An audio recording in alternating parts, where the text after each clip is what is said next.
guys, Logan here, and welcome back to my MCU series. I'm going to be covering every MCU film that I have not done a review for, leading up to 3 MCU films that are, 2 of them already came out this year, Black Panther and Avengers Infinity War, which came out a few weeks ago, and also leading up to Ant-Man and the Wasp.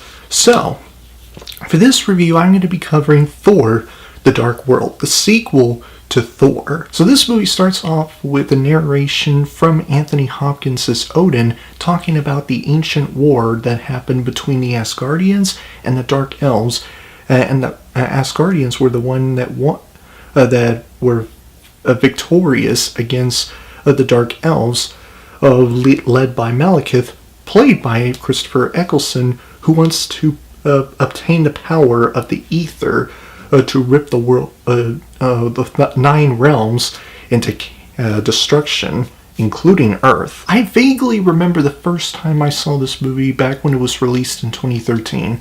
I think I ended up liking it, not loving it, but liking it. And as I watched it multiple times, or each time I watched it, it got progressively get worse, and that is due to the fact that I've gotten older and I got more like getting into movies, especially right now. And watching it, I was last time, which was like a while ago, it was just okay. The only way I can describe this film is that out of all the MCU films that have been made, probably 19 of them so far, this one is like my least favorite out of all of them. Now, this is probably the weakest installment in the MCU as far as I'm concerned. No, it's not to say that it was a bad film nor a terrible film, but it was still a weaker installment compared to the rest of the MCU films. Let's just get into the positives. Chris Hemsworth as Thor obviously was fantastic, as well as Anthony Hopkins as Odin, Tom Hiddleston as Loki, who came back after the Avengers. He was very good in this film. Natalie Portman as Jane Foster. Let's talk about her. She came off as more of a damsel in distress, a type of character in this film more than she was in the first film. And her character was just very, very wooden, and just, like I said, came off as a damsel in distress, and the relationship between her and Thor really did not work for me at all. I just didn't really buy into their relationship because the dynamic between them just came off as forced and very wooden and very shoehorned in, actually. You see, that was the one thing that I liked about Thor Ragnarok.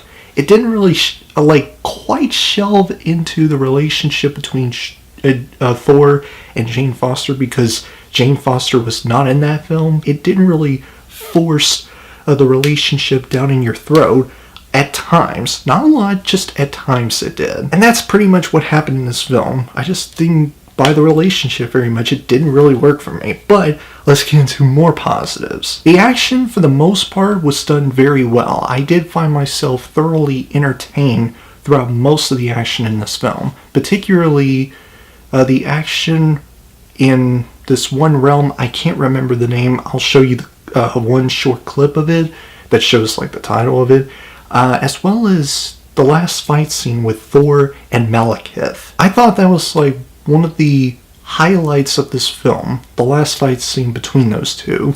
I thought it was very exhilarating, very action-packed, and was probably the best part about the action in this movie. Or mostly the best action scene in the movie to me personally. Now let's talk about Christopher Eccleston as Malekith, the main villain of the film.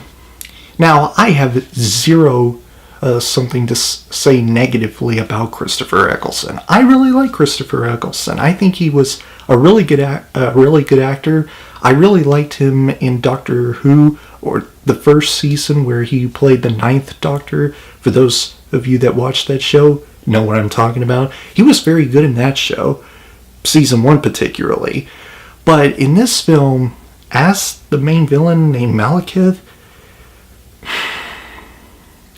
yeah, This face pretty much says it all. So yeah, Malekith, weak villain, really, really weak. I really do not like him at all. What else do I have to say about this film?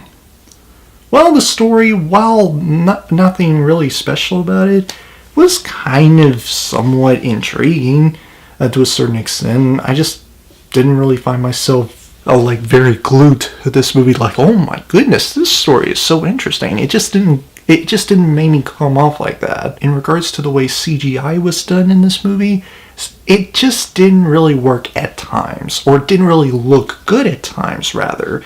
The CGI was relatively average, to say the least. Some of it really looked bad.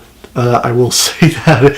Some of it did look a bit too CG. And I want to say that the biggest issue I have with this film overall is that, tonally speaking, this movie was so watered down. The action, the CGI, the story, and the drama of it alone kind of really felt heavy-handed, or something like that. This movie really felt a bit melodramatic at times. That, to me, alone is like the downfall of this film for me, personally, besides Malekith as, a very weak villain, and just stuff like that. The whole movie, tonally speaking, was so watered down, and I just was very disappointed. Now, I'm not saying all those negative things to say that this movie was really bad or really terrible. It's not really one of those two things.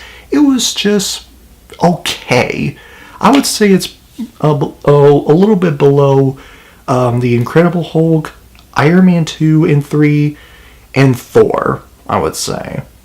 Probably those films I would say I would pick above Thor 2. I do think it is a watchable film. I did like it, but not by much. So for that reason alone, I'm going to give Thor: The Dark World a Silver Medal of Honor.